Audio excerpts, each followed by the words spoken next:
Cleanser ako, tita. Hindi rin ako natutuloy ng may makeup.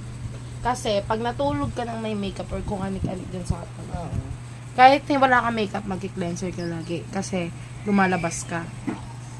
Pag lumalabas ka, may mga bacteria na pumupunta sa mukha mo. Paano ba yung gawin yung cellphone na may nagagayos, nagsasalita yung mukha ko?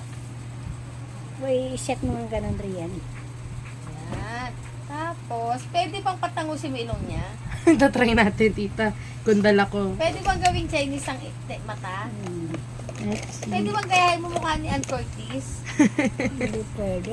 Kasi yung ilong ni Rian, Flat. nakalat pa. Ito, concealer. Concealer. Ilalagay mo Yan siya ang concealer. mula sa eye bags mo. Eyeballs? Eye bolts? Ayan.